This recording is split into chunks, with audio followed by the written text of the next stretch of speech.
You'll love that. Download our app today and enjoy tackle-busting benefits with great odds, more markets and same-game multi every NRL match at Palmerbet. Gamble responsibly. For Gamblers' Help, call 1-800-858-858.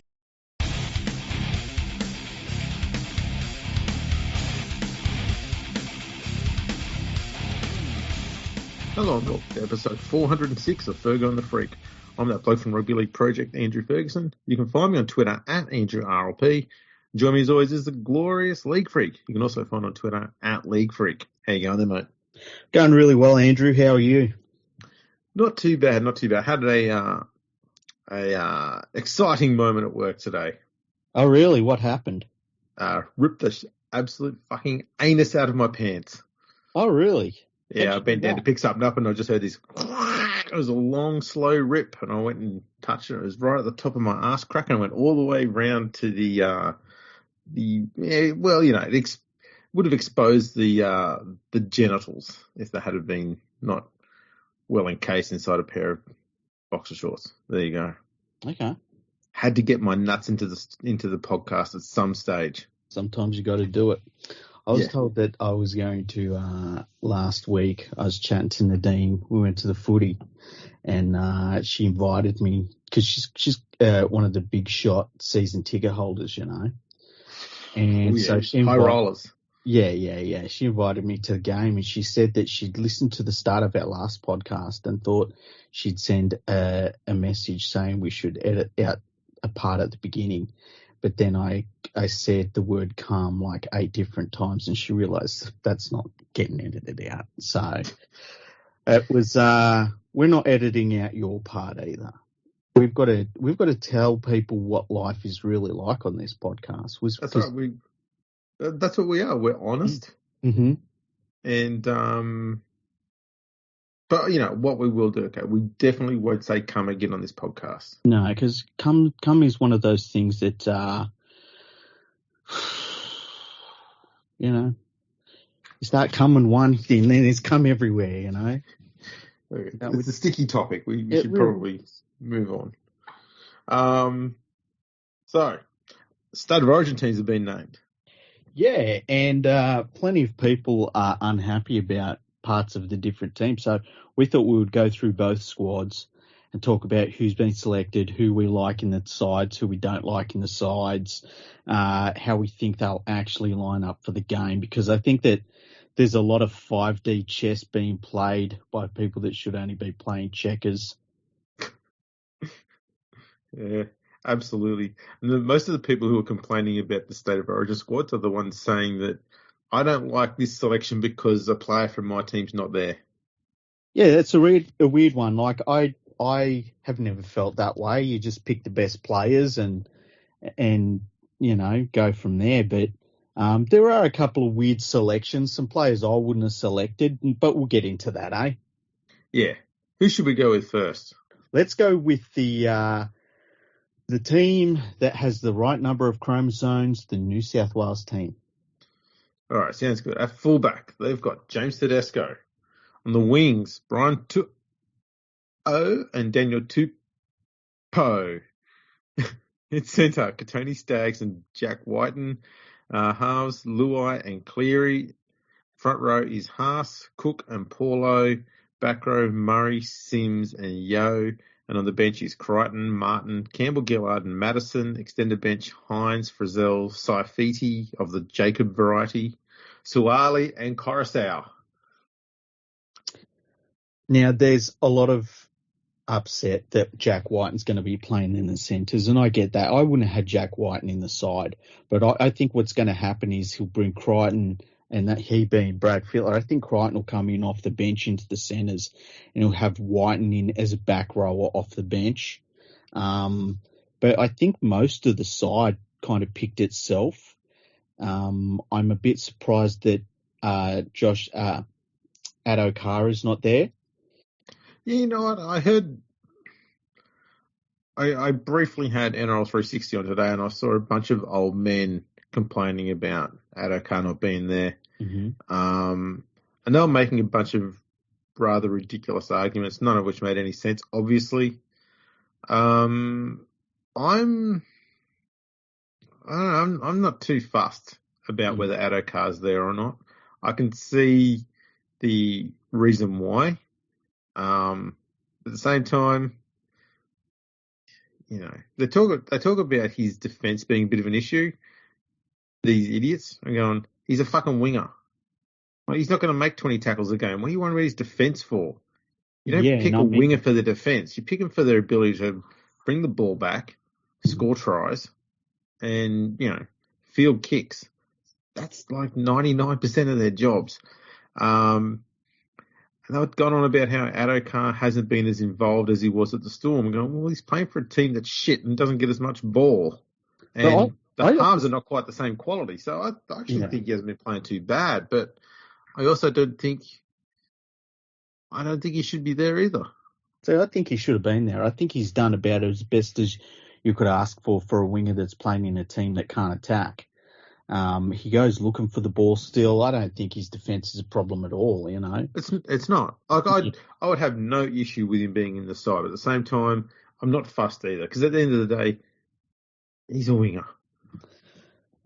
So I put together a New South Wales team that we're going to do a podcast about, New South Wales and Queensland teams. That's right. And then I completely didn't fucking do anything. And that kind of ruined the whole plan. I wasn't going to throw you under the bus, but that's okay. I jump in front of buses. It's fine. Exactly what happened. But the team is pretty close to what I would have selected. I'm glad Toto is there because I think he's just capturing his form after coming back from injury. And you know what you're getting out of him in terms of meters during a game, a State of Origin game. So I think he's just a pretty easy selection. I probably would have had Addo-Carr instead of Daniel Tupou. But here's the thing for me. I would have had Suaalii ahead of Tupou as well. Now, I know you're not the biggest fan of Suaalii. I think I might be the biggest fan of Suaalii. No, look, I will say this, and I was actually about to make this point, is if I've got Tupou and Suaalii in the same team, I would have Suaalii over Tupou. Because his leap is better, more than anything. And if you've got Tupou in there to deal with high-flying wingers, then you need someone who can jump higher than everybody else, and that's Suaalii. I'd only argue that Suaalii's hands are not as steady as Tupou's. Not that there's much in it, but that's about it. See, the thing I like about Suaalii is he goes looking for work, and he's a really strong ball runner when he goes looking for work in the middle of the field. He doesn't mind taking up a hit up anywhere on the field, which I really like out of an outside back. He'll eventually move into the centres, obviously, but at the moment I think it would have been a real opportunity to have him out on the wing. But it's a pretty good rotation of wingers that you could choose from. Like the four we've talked about just now, that's an embarrassment of riches. And I think that no matter who you have, you're not going to really go too wrong. I think even Tupou, who's been under a lot of scrutiny from people, you know, he's been there, he's done that. He, as you say, he's good under the high ball, and he's one of those reliable players. So I can understand why they selected him. Yes, I don't think there's too much that you're going to gain or lose between Tupou and Addo-Carr. And I don't think the drop to Suaalii is probably even existent. It's probably they're all around about the same. I'd actually probably would have thought of dropping Whiten completely and putting Crichton at centre. I don't see what Whiten provides at centre. I just don't. Yeah, I don't either. I watch him playing for Canberra, and I think to myself, Canberra could use a real 5'8", because this dude is, even when Canberra's been going a little bit better the last few weeks, Whiten is a weakness for them, and that's him playing at 5'8", which is his number one position now. As a centre, I just don't understand why you pick him, and that's why I'm guessing he's going to go to the bench, because there's no reason why you would have Stephen Crichton on the bench. It just is a dumb move. And I don't think Queensland are looking at it going, oh man, we've got to change our whole game plan because Stephen Crichton's on the bench. We've got to be ready for him to come on. You know, if Crichton doesn't start the game, it's just a dumb move by New South Wales that I think Queensland would let them do. Yeah, look, this is what I said. Okay, Crichton is younger, faster, a better ball runner, a much better defender, and so that's the reason why I'd have him at centre. I wouldn't even have Whiten on the bench because you've got Nico Hines in that side, and Hines can play the positions that Whiten plays, but better. He's a better ball player. He's a better creator. He's able to play fullback. He's a very good ball runner anyway. So he's going to be more creative than Whiten. So I don't see Whiten's point in this whole squad. Yeah, I just wouldn't have him there at all. Hines and Crichton make him redundant. Yeah, I agree. Even Sawali to a certain extent, you know. I just don't understand why they picked him, but it's one of those things that coaches, and we've talked about it before, coaches like players that they know that they've got a job done with before, and that's obviously why he's picked him. And I don't understand it, but, you know, it's a weird one. What about Tony Staggs? Because Staggs is a hot and cold player for the Broncos. He's a very good defender. He's a very good attacking player, but his defense can be pretty shocking at times, and that worries me a little bit. That is genuinely a concern. And they haven't really picked much in there in ways to cover him and Whiten. And so Staggs, I don't know. I don't mind him as a player. I think when you've got a back, you need someone who's going to be a little bit rocks and diamonds every now and then, because it's that little bit of unpredictability about him that can unsettle an opposition team and not make him a bit hard to defend against. He's got good pace. He does run good lines. He does have a good passing game. And I think those factors alone are why they put him in the side, because he's going to be a good link between Luai and Tu'o. Mm-hmm. That's kind of what you want. I don't mind him. I think the problem New South Wales has got is at centre, because that is their only genuine weakness, because they've got a bloke who plays 5/8 his entire career at centre, and where if he wasn't there, they would have had a bloke who plays fullback all the time in Tom Trbojevic playing there. It's like they don't have a single fucking centre available in New South Wales, so we just got to put makeshift guys there all the time. So I suppose the question is, aside from Crichton, who else would play at centre instead of Staggs and Whiten? See, that's the thing. I like Crichton is a walk-up start. I think he's a walk-up start to the Test team too. I think he's the best centre in the game. But alongside of him, it's like, who do you have? When I put my team together, I was thinking it would be Mitchell or Trbojevic, and they're both out injured. So it's a tough one. I would have happily seen Suwali in there at centre. And I know that would have been throwing him into the fire a bit, but I think he could have handled it. Well, if we rewind about 3 or 4 weeks, Talakai. Yeah, he could have gone in there. Man, the commentators were wanking hard over him being in the Origin side. I don't think he would have done a bad job, to be honest. But I didn't think they'd pick him. No, I think there's an awful lot of pick and stick about the New South Wales selectors. I was trying to figure out who they might put there, and it's a bit of a tricky one. I don't know who you'd name in there. Yeah, maybe Burton. Burton would get a job done, I think. I don't think the Bulldogs would have ruined him completely from what he was doing last year. And I think Burton would be a more sensible pick than Whiten. Yeah, look, I do too. And Burton's a big dude. Like, people don't realise how big Burton is as well. I would have been happy with, like, considering who's in and who's out, if it was Staggs and Crichton named in the starting side, I would have been like, yeah, that seems about right. But it's, you throw Whiten in there and it's like, I don't know, it's just off-putting. Yeah, it's like you've got this nice new Yeah, nice new thing there. And then you just decided to put some old fucking decoration in there because, it gave you a good time many years ago. I don't know what That the is the fuck. worst fucking analogy. What the God, fuck? that is the greatest analogy ever. People they're gonna be remembering that one in 20 years' time. Oh shit. Okay, the halves were pretty straightforward, right?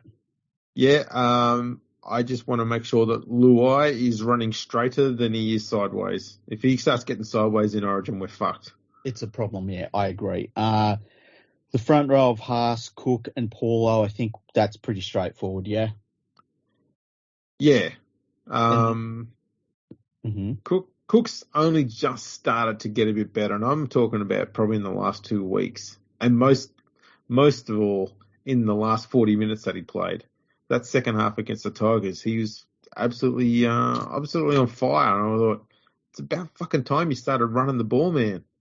See, I didn't have any problems with how he was playing. I just felt like it was a lot of a product of how Souths were going. Their forward pack isn't that good, and they got by last year on their backs being outstanding. Well, now their backs aren't playing that well. And so Cook's not getting too many opportunities to run out of dummy half, but it was good to see him play well on the weekend. But I never wavered on picking Cook for New South Wales for 9. Oh, no, there's no other options really. But just remind me too, Campbell Graham could have been the centre for New South Wales. Campbell Graham, yeah, he probably would have got the job done. Very, very well on the weekend. Yeah, I like him, hey. Yeah. Haas and Paulo though, big, mobile, good ball playing skills as well between the both of them. They're going to be a big threat in the middle. Yeah, when I was putting my team together, I was looking for a little bit of size in the pack behind them as well. It's just such a good front row. It's fantastic. The back row, Murray, Sims, and Yo. I think that kind of picked itself. I know that Sims you could question why he's there, but when he plays for New South Wales, he plays really well. And I just think that that's a really nice balance between the skill set of those back rowers there as well.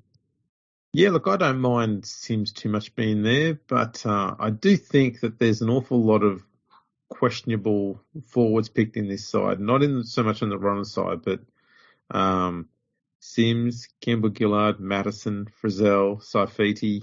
Yeah, I agree. So once you get to that, here we've got New South Wales. They've got Crichton at 14. As we said, that's a weird one. Liam Martin at 15. Look, he'll come in off the bench. He'll do a job for them. Yeah, what he's going to do. At this level, he's going to be really, really good to have off the bench because he plays a lot of energy and he plays in the middle as well as he does on the edge. He's going to be handy either way. I do like the selection of Martin there.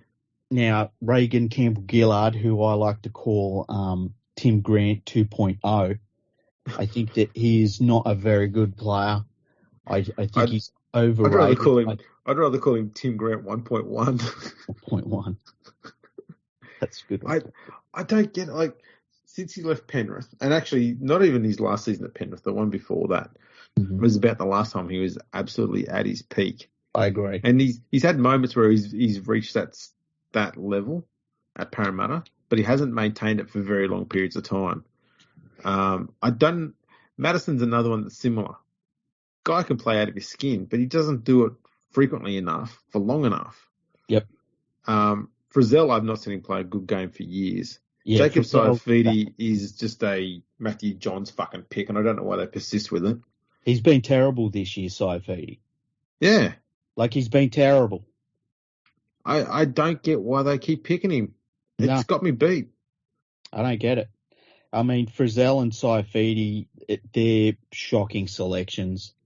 Reagan Campbell Gillard, you hit him once hard in a game, he disappears. I'd have Luke Garner over some of these guys. Hey? I'd have Luke Garner over some of these guys. And I am not suggesting Luke Garner be playing Origin. I'm just saying that that's the level that they're at, and probably a little bit below him form-wise at the moment. Yeah. Nico Hines being in the squad, I'm guessing he could cover fullback. He can cover your halves.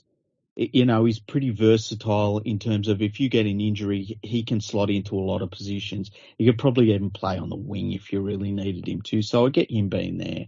But Sawali. for me though, Hines should be one of those guys you put in the 17 for that utility back value. Because I'd rather have a utility back who's an actual genuine ball player over someone who just is a centre, like Whiten or Crichton. And I'm not downplaying Crichton's ability, but Crichton should be in the starting side, and Whiten shouldn't be anywhere there because as I said before, Whiten doesn't have the ball playing skills to match it with Hines. Well, when I was putting together my bench, I was thinking, what do I want off the bench? And I wanted one really big bopper up front. I wanted a couple of second rowers. And then I was thinking the thing I would probably have is Appy Coruscant on the bench. And I would play Cook and Coruscant less minutes than I normally would if they were just normal starters in the team. Because I think with fresh legs, they're going to be a nightmare for Queensland. If you rotate them a little bit. Obviously you can't rotate them heaps because you got limited interchange, but I just think it's better than, say, playing Cook, 70 minutes and giving him a bit of a blow, sometime in the second half. If you sort of had him playing, 50 minutes on Coruscant the last 30, or the other 30, not so much the last 30, I think that would be really tough for Queensland to have to deal with. The benches it's chose here, it just doesn't make sense. It's a bit of a mess. I probably would have had Talakai on the bench because he does have that versatility and he's that low center of gravity sort of power running back rower / centre. If you want to have someone like that on the bench, that would fit the mold there pretty well too. He would have been handy in that role. Well, that's the thing about Martin in the team. Like, he's one of those guys that in the, about the 60th minute when a lot of players are out in the feet, the last thing they want is a fresh Liam Martin running on the field. Exactly right. And I think that in Origin, that's the sort of thing you want. Like you wouldn't want a fresh Damien Cook coming off the bench and he's had 20 minutes worth of rest at that point in the game. Things like that are what I think about that you want from your bench. And a lot of these players, they just don't bring that. Frizzell, like, I don't get it. Saifidi, I don't get it. They don't really bring too much. No, that's right. I'd be more inclined to have, probably Talakai on the bench along with Martin and put a prop on there and then have Hines, for example, as the utility back.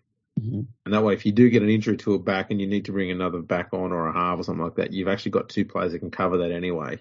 Mm-hmm. And Talakai can play in the middle as a lock sort of player. He can play on the edge as a second row, which is what he's more used to. I just think he's perfectly suited for this sort of position, being on the bench at Origin level. He'd be brilliant at it. But yeah, it's not too bad. I agree. It's not a bad team. I look at it and I'm like, that'll do.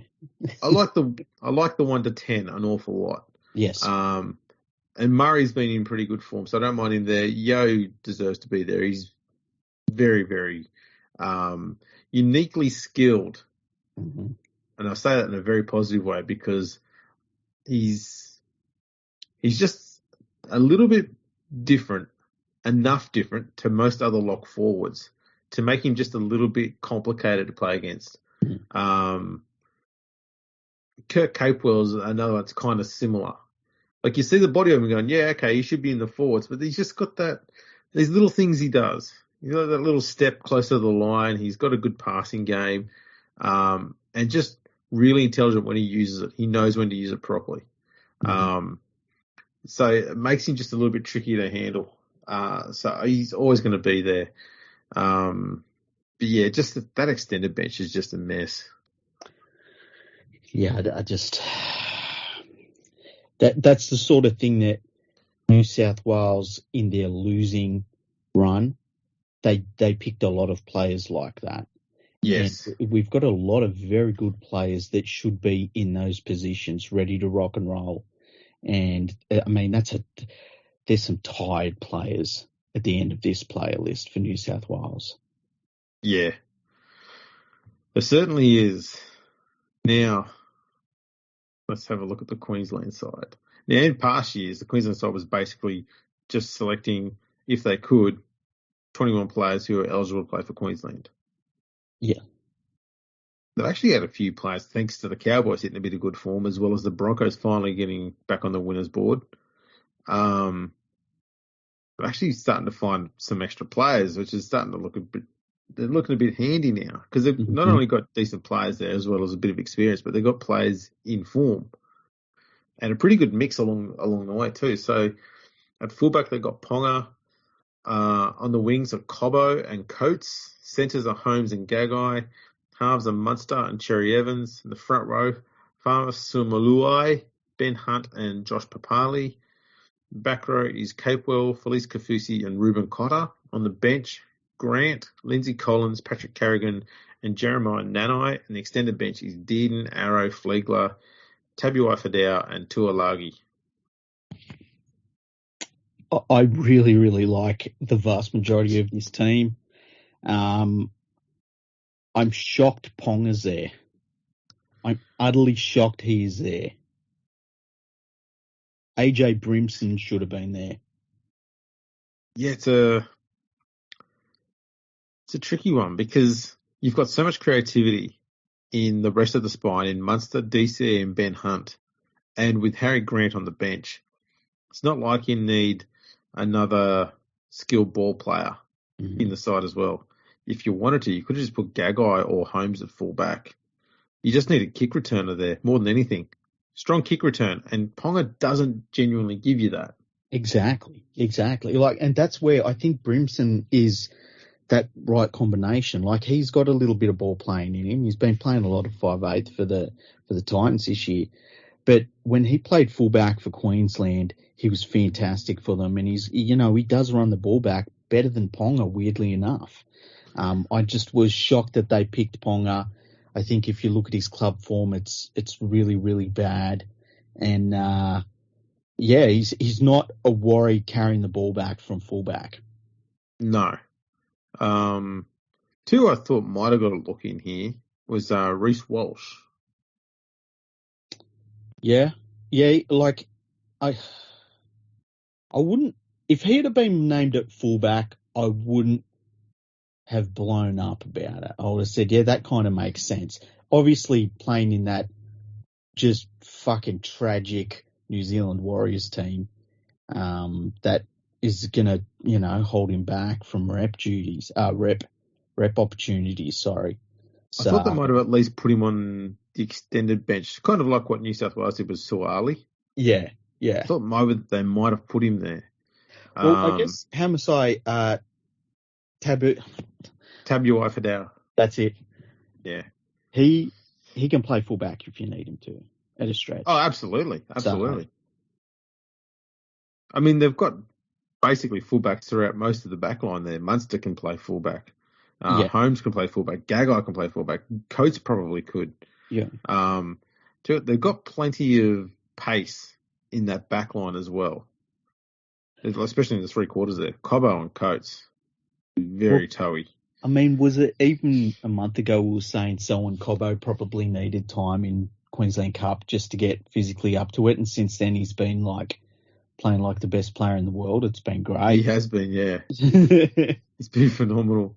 Yeah. I worry about Valentine Holmes' defence, I got to say. I think that as a centre, as a New South Wales supporter, I'm happy to see him there in the centres. But the thing, though, is he's only going to have to defend against Whiten, and Whiten doesn't have much of a step, so it's a good point. Holmes is going to get beat by him. That's a very, very good point. But if it was Holmes up against Crichton, yeah, that's a weak point. That's what I'm saying. I'd rather have Holmes at fullback than at centre. Because he does, I know you're not a huge fan of Holmes, but he does have kick returns where he does run the ball back hard. And that's all Queensland needs. They've got a very, very skilled spine Yeah. Doesn't matter who the fullback is. You could actually you could put fucking Fafita at fullback. Teach him how to catch and just say, right, run it back hard. Oh, hang on, he doesn't do that. Maybe someone who does run it back hard. You could put, there's such a skillful back line. You could put Clint Gutherson at fullback there. And I know you'd get 0 meters going forward like he normally gives you, but hang on, let's put a Queenslander there in Moses and Bai. That'll be fine. What do you think about them selecting Ben Hunt at 9 and having Grant on the bench? I don't understand that. Yeah, I'm not too opposed to that, to be honest. Yeah. I think they've shown so far when they bring Grant off the bench, he just plays very fast and he plays to and through the line really well, even at origin level. So I don't mind it. Hunt's proven too that he's pretty good defensively in the middle there, so I think it's okay. And this is a good way of making sure that they don't burn each of them out. Yeah. The only problem it is it does mean that they've either got to play 3 forwards off the bench or 2 forwards and a back. Because they're going to have a hooker on there as well, and neither of them are, too versatile. I know both can play at halfback, but the chances of DC or Munster getting injured, it's not something that happens a great deal. So it's not something you usually have to be prepared for. The other thing is too, like if one of their outside backs gets injured, you would think that it would be Munster that would move out there to cover that probably anyway. Or Capewell could do it too. Capewell could do it as well. But I just don't want to mess with their halves is what I'm getting at. I don't want to be thinking of Munster is a relief valve for the team if they lose a couple of outside backs, you know what I mean?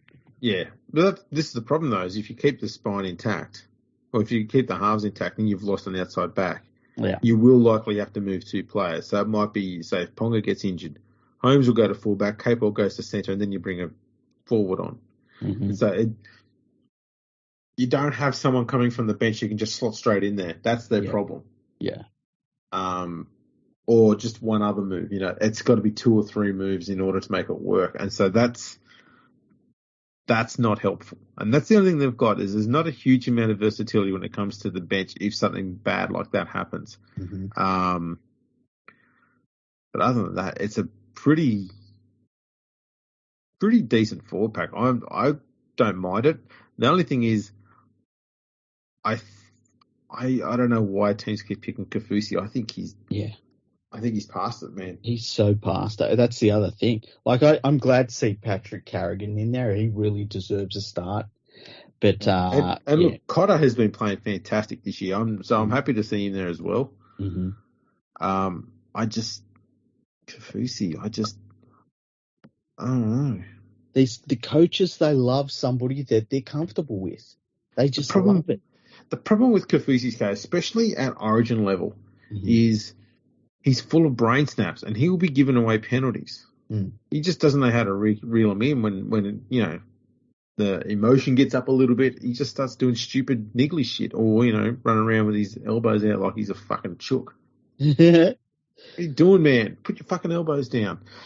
So yeah, I don't know. If I was the Blues forwards, I'd just be pounding him, make him snap. He'll hurt someone in the process, but fuck, you might get him sent off. Who do you have as favourites looking at these 2 teams? New South Wales should be favourites. Okay, now on Palmerbet.com, Palmerbet's our sponsor. Remember, gamble responsibly. Palmerbet.com has New South Wales in the head-to-head as favourites at $1.60 with Queensland at $2.35. Yeah, I think that's about fair. You reckon? I reckon Queensland is at a really good price. I would put money on Queensland.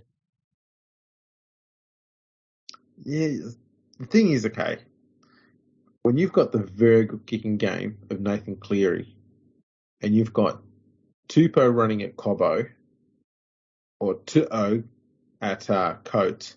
I know they're two very different body types. Mm-hmm. But you think about, Cleary puts a kick up towards the winger. You got two young guys there.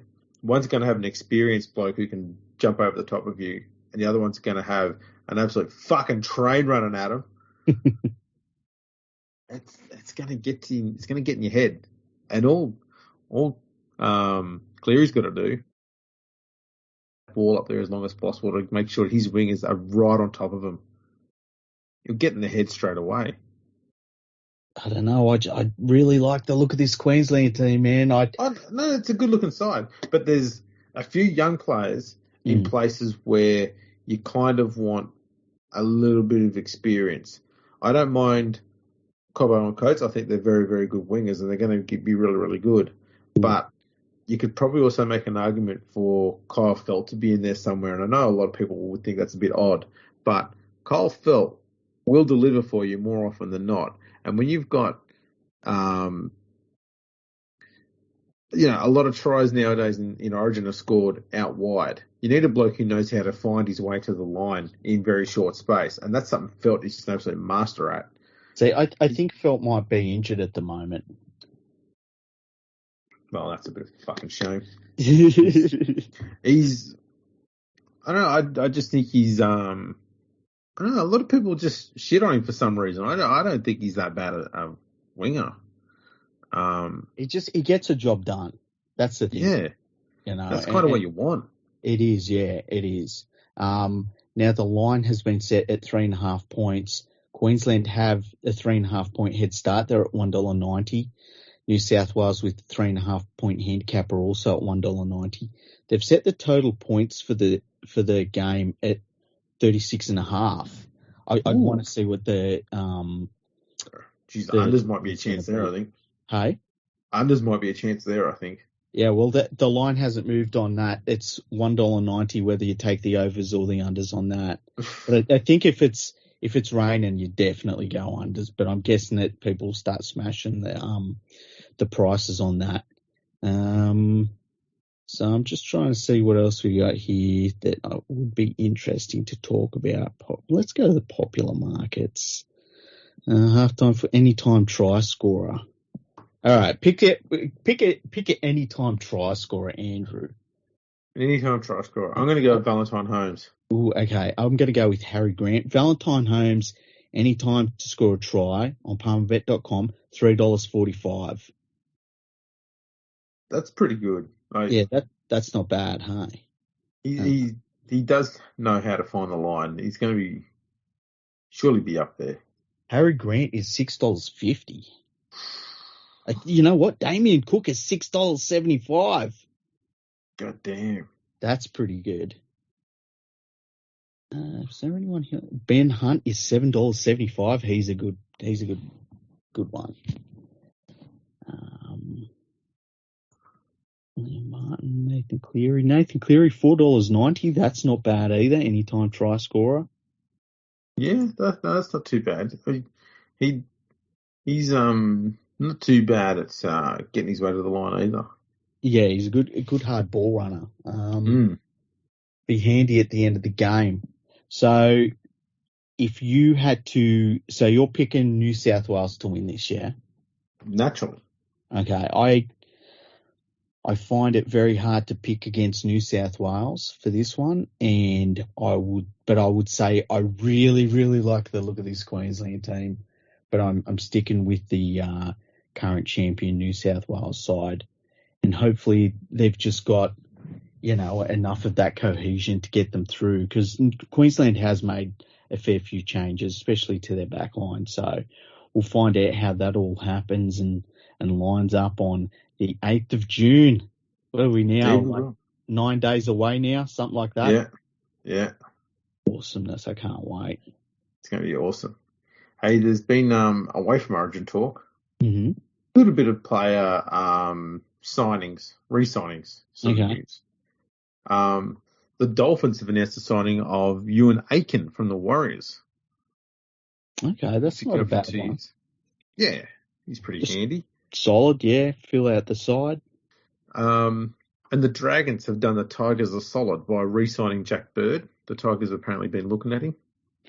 Yeah, I was worried about that. We've talked about Bird. I just don't see it. I don't see why there's this thing of wanting to chase him. I don't think he's that good of a player. He's not. The injury he had moved when he went up to the Broncos. He lost too much game time out of that, and he doesn't have the lateral movement he once had. Mm-hmm. And he's not being used for his ball playing skills anymore, so he just runs lines. Yeah. Herbie Farnworth has extended his contract at the Broncos. The Warriors have signed former Raiders forward Dynamis Louis, effective immediately after they let Matt Lodge go. Yeah. Okay, we haven't talked about the Matt Lodge thing yet, have we? No. Okay. We'll go. Tell us the rest of the play movements, and then we'll talk about that. West Tigers released Thomas McKaylee, and he moved to Warrington in Super League. Oh, the poor bugger. And the Sharks have extended the contracts for Jack Williams and Hamlin Uwelli. Okay. What is it? Mike Acevo has also extended his contract at the Eels for another year. Wow, that's an interesting one because he hasn't played all year and he was starting to get a lot of injury problems. And I feel like the Eels had moved on, so they re-signed him though. So see how that turns out, eh? Now with the Matt Lodge thing, Matt Lodge gets an immediate release out of nowhere from the Warriors, New Zealand Warriors, and then it comes out that there was some sort of disagreement between him and I believe it was either the chairman or the owner of the club, and Matt Lodge asked for an immediate release and the club gave him that release plus paid out the rest of this year on his contract and also paid out next year on his contract, which was a player option that he hadn't taken up yet. That seems crazy. It does. And then there was a lot of weird stuff going on. Like I think it was the chairman who was saying like he got into a disagreement with Lodge, and it was like he said something along the lines of it was two alpha males having a disagreement. And I always think like whenever you hear somebody talking about any sort of thing about being alpha male or anything, they're always a weird dude, hey? Oh, boy.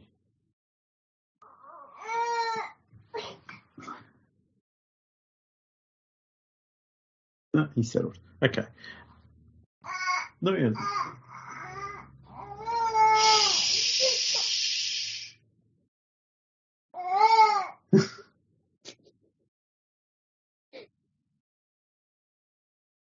He's fine.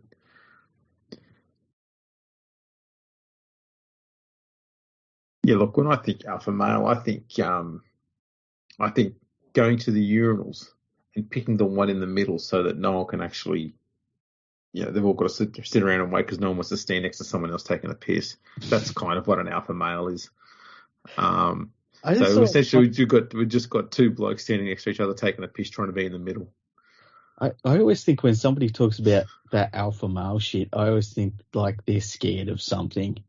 Yeah. Like if you've got to say shit like that out loud, dude, you're probably not what you think you are. Yeah, it's usually them worrying about, how big they think their dick is. Yeah. That's basically it. It's a weird one. It's a very weird one.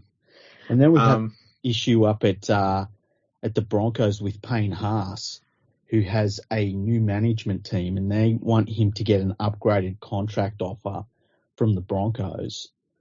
And, if the reports are that he's on, I think it was $800,000 a year currently, that is probably unders for what Payne Haas is worth.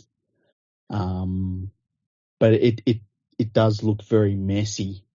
And I don't think that these sorts of things help a player. But at the same time, what's he supposed to do if he is leaving, over the course of a contract, he's leaving a lot of money on the table that he probably deserves. You know what, though? I think Payne Haas needs to sit down and just go, you know what?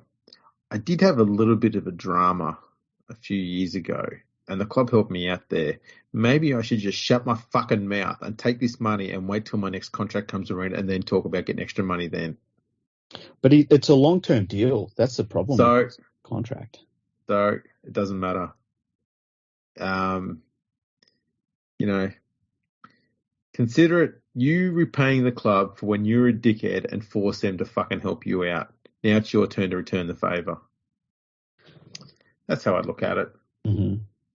See, I look at it differently. I think I would have gone to the club and said, look, I do want an upgraded contract, but I probably would have incentivised it. I would have said, look, if we get to the finals, and I'm the leading front rower in this team, I deserve a higher contract because he could get $1 million at a lot of clubs. So he's leaving a lot of money on the table. How's about this? If you are, one of the leading props in the comp, obviously you get rep honours. You keep your nose clean and out of any trouble whatsoever. At the end of your current contract, Mm-hmm. we will give you an extra $200,000 for every year that you behave yourself on that current deal as a lump sum at the end.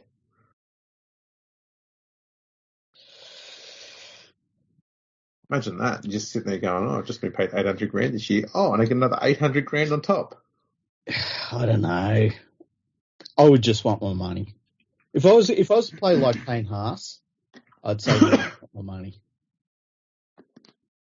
I think, given that massive shit that went over there in Bali, I think he should just shut his mouth and just see out the contract before he starts looking for extra cash. Okay. Be a bit more grateful. If the West Tigers come in and said we're going to pay Payne Haas $1 million if he comes here, would you be unhappy with that? $1 million? Yep. Probably. I don't think the Tigers are a club that should be giving anyone $1 million right now. Problem is they are. Too often, they've given people lucrative contracts. How's that track record going? It's a good point. That's a good point. So they shouldn't be offering out $1 million contracts. Not until they make the finals. Then they can start thinking about doing that. I tell you what, I would have had him at the Panthers if he wanted to come to the Panthers. Oh, shit, yeah. Okay, should we do some emails? I think we should. It's been a while. It has been a while. Now, this is one that got here on the 17th of the 5th, and it's from Liam. Oh, it's only 2 weeks ago. Yeah, and it's exactly. And it is titled West Coast Bears. And he says, hi guys, just wanted to know your thoughts on the talk of the Bears resurrecting themselves in Perth. I'm all for expansion into WA and South Australia as well, but I would prefer the team to have a new identity. But okay, fine, if it is the only way to get a team in Perth, then so be it.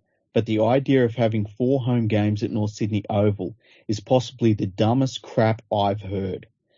The NRL needs to sit the Bears down and tell them that if they want to be in Perth, then they have to bloody commit to it wholeheartedly. All games in Perth, and if you want old North Sydney fans to go to the game, they will have plenty of opportunities to see their away games in Sydney. You don't see the Swans or Lions in AFL taking games to Melbourne, so the Perth/West Coast Bears shouldn't take any to Sydney, in my opinion. Anyway, what do you guys think? I think we both agree on that. But we also agree with him that they should get a new identity, yeah? Yeah, so here's my idea. Start with the Perth Bears, right? The red and black jumper. Mm-hmm. Then maybe add some white and yellow to the jumper.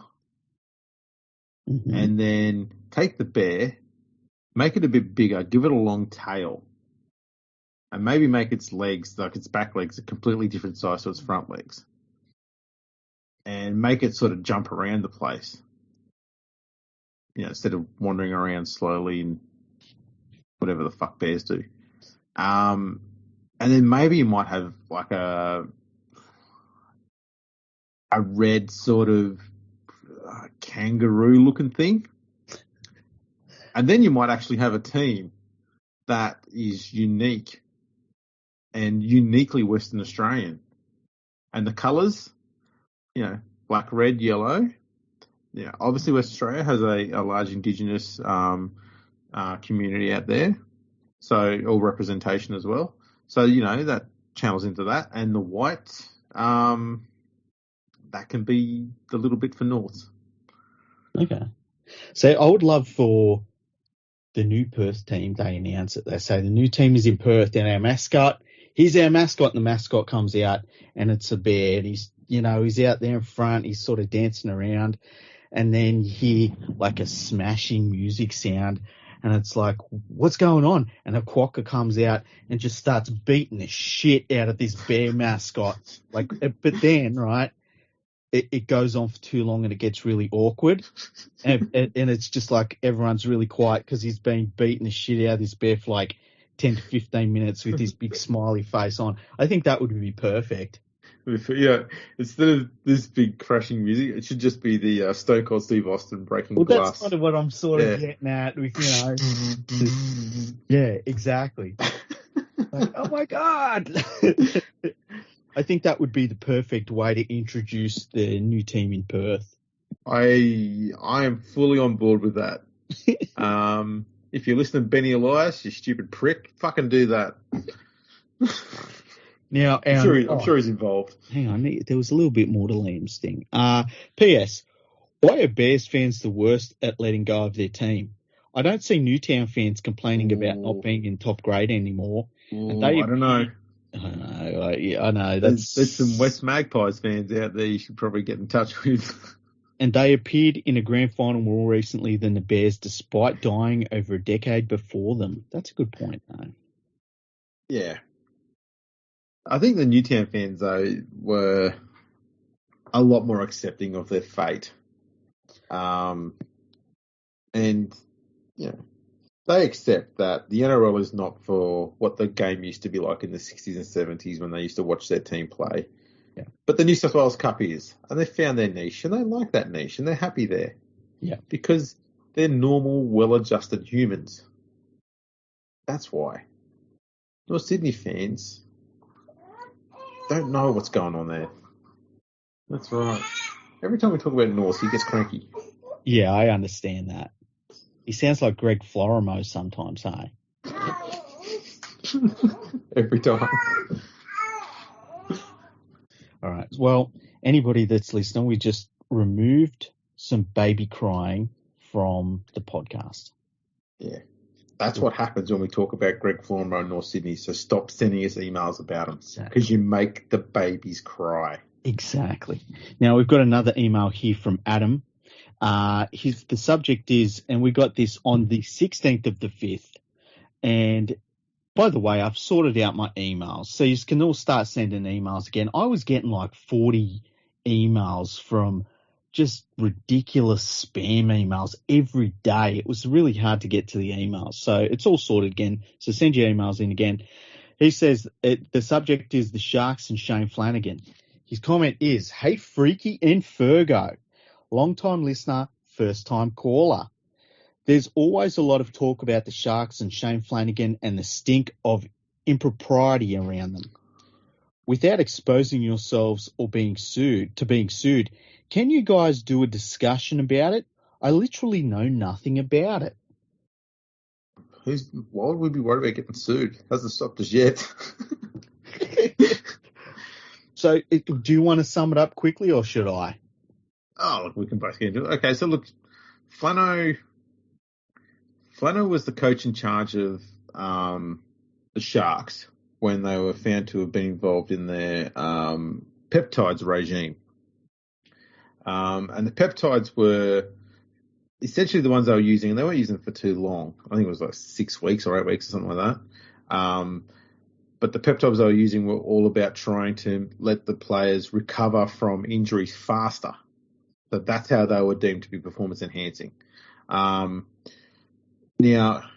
when the whole investigation finally ended, and fuck me, that took a while, they found that there were obviously the Sharks were guilty. The players copped a suspension. Mind you, it was backdated to the fucking Yin Yangs, and I think they only missed 3 games for a bunch of players there. And they got the wooden spoon that year anyway, so it didn't matter. But Flanagan copped a 1-year ban. So while he was suspended, though, he was talking with players, mostly at the Sharks, but also away from the club, about their contracts and, looking at new players to sign. And that was for 2015, 2016, 2017. I think it was those years anyway. So when he returned to the club, obviously they went on to win the premiership in 2016. They got investigated in 2019, 2020. Because remember, the CEO of the club had to stand down because he was caught doing, he had some of that coke, not coke. Remember that coffee that? That's right, the Michael Gordon coffee. Yeah, he had this really good coffee. Keeps you awake for fucking days, Andrew. It's great. Powerful gear. Special blend. So he had to stand down, and the new guy comes in, and he looks at the books and is like, oh, shit. Something's not quite right here. He's like, he gets his calculator out, and he's like, yeah, these don't add up. So it turns out the Sharks, the year before they won the premiership, over the salary cap. The year after the premiership, over the salary cap. Breaking the salary cap, no doubt about it. So he goes to the NRL and says, look, we've been breaking the salary cap. And so add that to the mix. Yeah. I don't know if it was over by immense volumes, but it was by enough. Was actually most clubs are breaking the salary cap. It's more about some of it is unavoidable, like it might be third-party payments undeclared or some minor stuff. But these were probably more slightly underhanded, which is what pisses off the NRL and the salary cap auditing. And the other thing is too, had it been happening during the premiership winning season, they would have lost that premiership. Yeah, that's right. But lo and behold, it wasn't.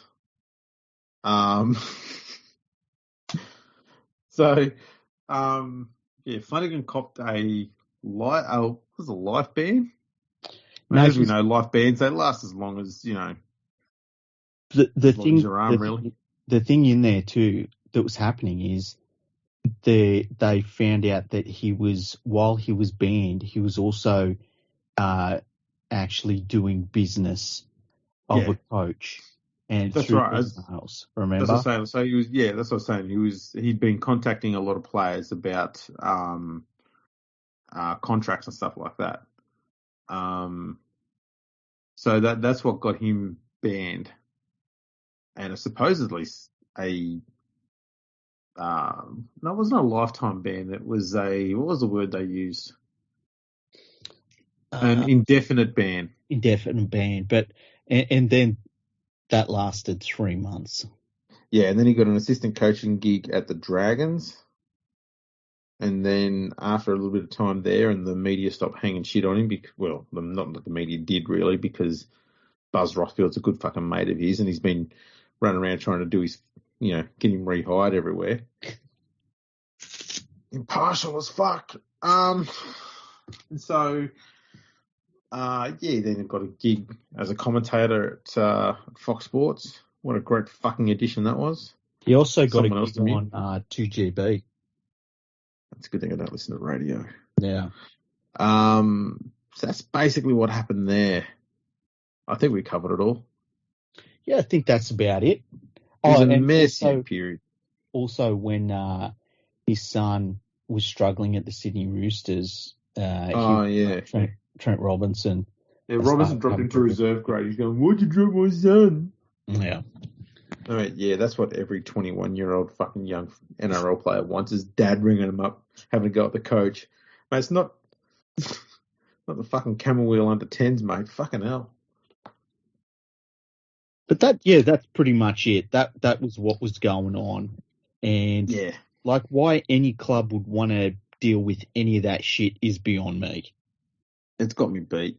The weird thing is, if you ignore all of that shit and look at the structures he had in place on the field, it seemed that the only thing he knew how to manage was a reliable defence.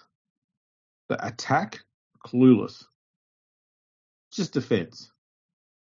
And it's amazing that someone with such little understanding of how a, uniquely structured attack system works managed to win a premiership. I don't know if that's astonishing or something I should be somewhat appreciative of. I don't know. Mm-hmm. I just find the whole thing about the way he coached a team to be rather unique. It's like, right, Paul Gallen plays for Origin, he plays Tests, and he plays for Sharks. Let's get 12 other blokes like him on the field. And that was pretty much it. It does help, though, when you've had help, and then the year before and the year after, you were paying well over the salary cap. Like, that does make you look like a pretty good coach, I'm sure. Yeah. And look, let's take nothing away from Paul Gallen. One of the most remarkable athletes in the world. I mean, it's like he's got something extra inside of him, Andrew. I can't even tell you what it is. It's got to be natural. Just natural ability. That's right. Okay. So when was this article? 2019? Yeah, 2019. So it says here in 2019 that the Sharks will be forced to pay $350,000 under the salary cap for seasons 2020 and 2021 as a result of the breaches. So I assume they're over by $700,000. That's over the entire, that's all the breaches for that whole period combined. So it's not like they were over by Melbourne Storm volumes or anything like that. It wasn't the systemic cheating that the Storm were doing. It's still over. It's still over by a significant enough amount that they had to get a punishment. But it wasn't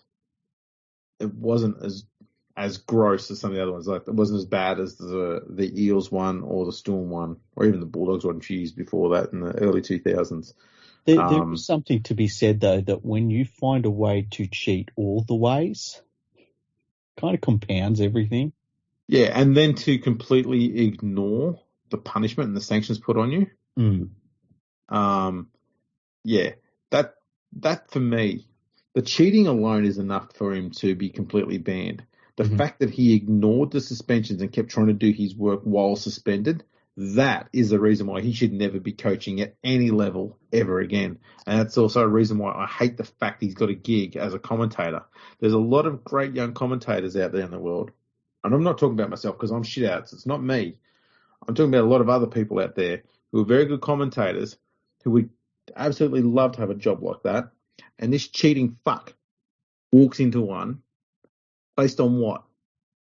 I'll tell you what. The fact that he's mates with a dickhead old fucking bloke at the Daily Telegraph. That's all it is. Fucking shits me. I hate that. There you go. I've had a whinge. Yeah.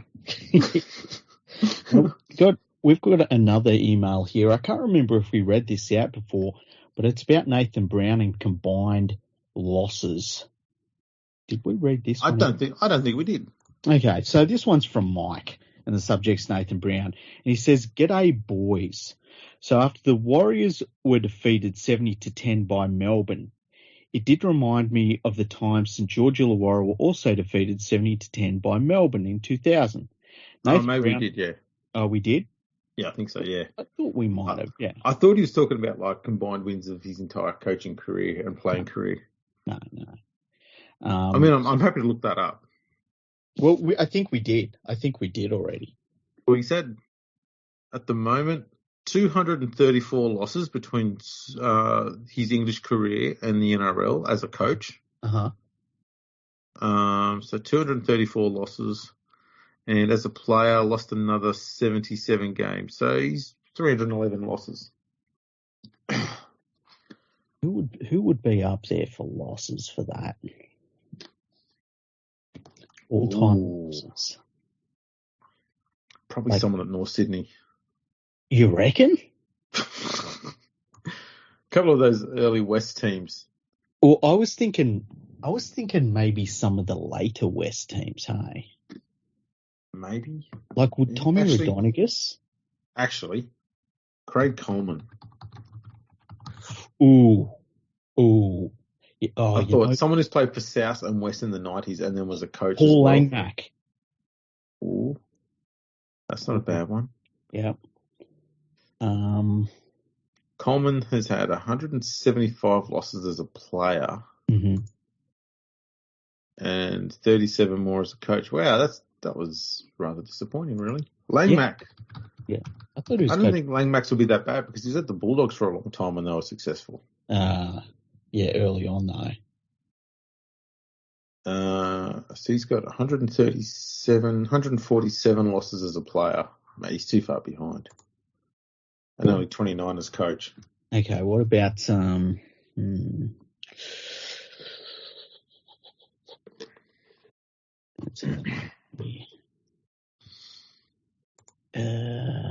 I'm thinking it's got to be like somebody in the late 80s to early 90s just because there's so many more games being played. Yeah, I've got one here.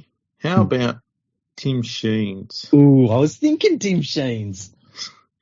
He had 90... He probably had around about 100 losses as a player. Yeah. I don't know because I'm only missing one season from his playing career, so it's 73. So Okay. He's got 92 losses aside from that. As a coach, 318 losses in the NRL and 31 in England, so that's 349. So he's got probably close to 450 losses as a player and coach. Okay. But, I mean, he's been around since 73. Because he was in the Panthers teams that were absolutely abysmal. Mm-hmm. And then he coached some of the Panthers teams that weren't quite abysmal but weren't good still. But he did turn up, and this is a testament to what he does as a coach because you'll see at a lot of these clubs, he's good at bringing through the local junior talent. So he was there, Penrith, from 84 to 87. And when were they starting to get really strong? 88 to 91. Yeah. He did a lot of that hard work there. Canberra, 88 to 96. So he was there as they were starting their building up by buying a lot of players at the time from, they started out buying them from Brisbane and then they started getting them from New Zealand. Mm. And then the Cowboys, probably less said the better. Thing is about it though, he coached 98 games for the Panthers and 249 games at the Tigers. Like, just hit a fucking milestone, Tim. I've got another one. Yep. I don't know if it'll work out though. Des Hasler. Oh, probably not. Let's see, Des. 120 losses as a player. Mm-hmm. And 192 as a coach. So that's 297. Yeah, that's not bad, eh? It's not bad. Do you feel like that's higher than you thought it would be? Yes, absolutely. Yeah. Absolutely. This is great listening. Hope you're loving this, people. We're just looking at Rugby League Project now. What we don't record. Who else? I mean, if you want to play at home, it's easy to do. Just go to Rugby League Project and go to the search box in the top right and just type in a player's name and away you go. Yeah. Simple as that. Can you think of anyone else? Did we do Tommy Rodonigus? No. Tom Rodonigus. Let's have a look. Oh, I don't have all of his playing career, so I'm not too sure on that. Okay. Needs something a little bit more modern. Okay. Mario Fennick. Oh, he hasn't coached. That doesn't help. Coach. I guess you could just do it on having a really bad record as a player, though, couldn't you? Yeah, you want to have a long career too. A long career of failure. Stacey Jones. How many good times? How many good teams did he play in his whole career? 2. Yeah. I think 2. Yeah. Yeah. Let's see. Who's the losingest coach of all time? Oh, that's a good way to do it. Wayne Bennett. I mean, that's easy. He's only coached, more games than anybody else. Yeah, that's not fair.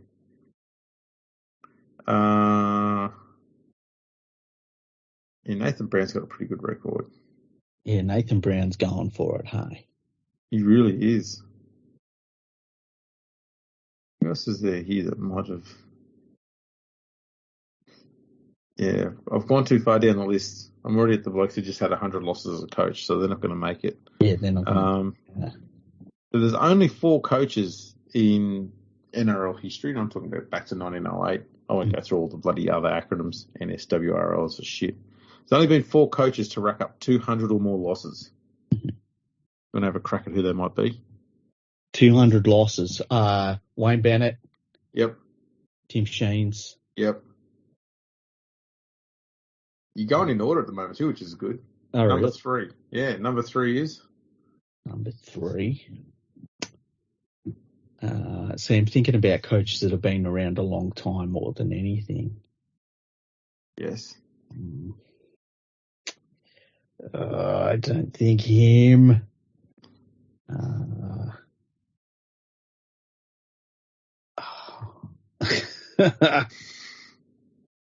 I'm going through my head I'm like getting rid of all of these names out of my head, man.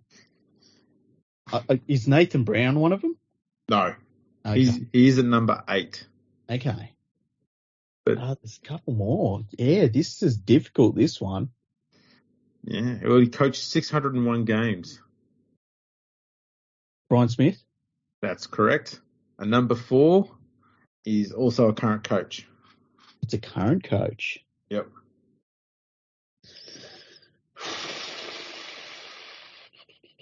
Just a few weeks ago, he brought up his 450th game as a coach. Fuck. I don't even know. Who is it? Ricky Stewart. Oh, yeah. Wow. There you go. I'm a bit surprised Stewart's there. But I guess he's been around for a long time now, hasn't he? I still think Stewart has not been a long-term coach. He's been coached for like 20 years or something. Yeah, there's only the 3 coaches that you mentioned have coached more games than him. Oh, no, there's also Craig Bellamy who's coached 512. That's all right. How many losses does Craig Bellamy have? From 512 games, he's got 151. That's fucking outrageous. So his win rate is at 70.1%. God, that's crazy. So above him, there's 4 coaches who coached 1 game and had a win. Yep. There's 1 coach who coached 2 games and won both games. Then we have Howard Hallett, who coached 30 games and had 28 wins. Whoa. He's 93.3%. And Tom McMahon, who coached 20 games with 15 wins at 75%. Bellamy's after those. Yeah, that's amazing. That's so amazing. It doesn't make sense, hey? No, it's mathematically wrong. Yeah. Like that's one of those ones where you sometimes get like records from like the 30s or something, and you're like, yeah, but it was the 30s. This is happening now. Yeah. I think a little bit further down the list, you've got Trent Robertson at 64.5%. He's above Bob Fulton. Yeah. He's above Wayne Bennett at 62.5%. Jack Gibson at 62.2%. Mm-hmm. Phil Gould was at 59.3%. Where's Nathan Cleary? He hasn't coached yet. Ivan Cleary, sorry. He's at 75th on the ladder at 53.7%. Okay. Yeah. Because these last couple of years must be helping him pretty good. At 71, just 4 places above Ivan Cleary, Shane Flanagan at 55.1%. Really? Wow, how crazy is that? Oh, dear. There you go. There's some stats for you people. Yeah, got some stats in, did the origin teams. Did some emails. emails. Did we get all the emails done? We did. Yeah, we did, yeah. Look at that, people. We've got you covered. Now, what you need to do is send us more emails. Yeah, go to email machine and go to and put into it podcast@leaguefreak.com. Just do the subject, whatever you want, and just ask us any question. You can now send emails through the website again properly. I put in one of those capture things, so you might have to put in a couple of random letters that come up on the thing. But at least now I won't be getting spam from Russia. Nice. Yeah, it'll be good. Nice. I'll also let China know your email again. No. Fuck. I went to the Panthers game, right, on the weekend. At halftime, they had this giveaway where they had you had to hold up this sign that you had. I didn't have one of the signs, but you hold up a sign and they would pick somebody out and the winner would get $250 worth of Bitcoin. Oh, really? Yeah, and I was like, wow, that's amazing. Because all I had to do was buy $400 of it to now have $250 worth of it. Oh, the old Ponzi coin. It's going great guns. I'm hurting. Yeah, you should have done. You should have taken my fan in the stand down and just held that up. I could have done that. But I'd have to wipe the makeup that I put up on it. No, leave it. I'm sure it's an improvement. Well, Andrew, if people wanted to find us on social media, how the fuck would they do that? Well, they need to open up their internet machine. Mm-hmm. And they go to Instagram or Twitter and go to Fergo Freak Pod. That's where you'll find us on both of those. You can also go to LinkedIn, YouTube, Facebook, MySpace. I don't know why we did that one, but anyway, it's there. You check us out on all of those. Please subscribe, like, follow, share, all that shit. Do it all. That's your homework. Breaky said he's going to check up on all of you to make sure you've done it, and if you haven't, he's going to make some room in the interns cage for you. Yeah, you don't want to be there. No, you definitely don't want to be there. So just do this little thing for us. That's all you got to do. It's a piece of cake. That would be fantastic. Anyone, please leave a review. It's been a while. Yeah, review the damn podcast, you lazy bastards. It's not that much. Not that much work. I mean, I wouldn't mind a recipe. Something to feed a fussy child. Put that in there. And a food recipe, not something out of like one of those cookbooks. So remember one of those cookbooks you could download off the internet that they don't want that distributed, okay? Just normal food. I don't know what was going on. It was early days of the internet. I'm such an innocent human. I see early days of the internet for me. I couldn't get on. There's the dial-up internet we had out in the bush only ran at 24K per second. Oh, there you go. It's like, oh, I need to download this email. Oh, the email's 5K in size. Right, I'll just start now and I'll come back next week. It should be done. It's interesting because on my early days, being on the internet, it was very much bush-oriented as well. Nice. It's like the whole podcast has gone full circle. I know it has. It's good. It's good. Lovely. You got to love it when things just come together like that. Exactly. We weren't going to say that word again. No, we weren't going to mention karma, Andrew. Thanks for tuning in, everyone. Also, thanks to our sponsors, Palmerbet. Make sure you check them out and also gamble responsibly. And we'll catch you all next time. Palmerbet with the big don't argue. Punters will love that. Download our app today and enjoy tackle busting benefits with great odds, more markets and same game multi every NRL match at Palmerbet. Gamble responsibly. For Gamblers' Help, call 1-800-858-858.